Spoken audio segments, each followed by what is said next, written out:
Do you know many people are having trouble with removing the floor brush from their Shark vacuum? Don't worry. In this video, we'll show you how you do this. Let's start. Step 1. Unplug device. Unplug your vacuum cleaner to ensure safety before starting. Step 2. Release handle.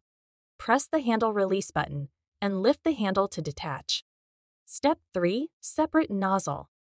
Pull back on the floor, nozzle gently to separate it from the canister. Step 4. Inspect brush. Check for and remove any debris on the motorized brush. Step 5. Reattach brush.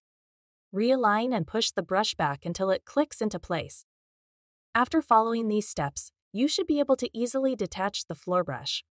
Still need help? Visit our website for the complete manual. There you will also find questions and answers from other Shark users.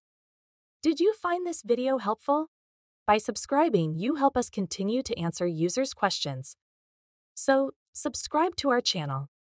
Thanks for watching, and see you in the next video.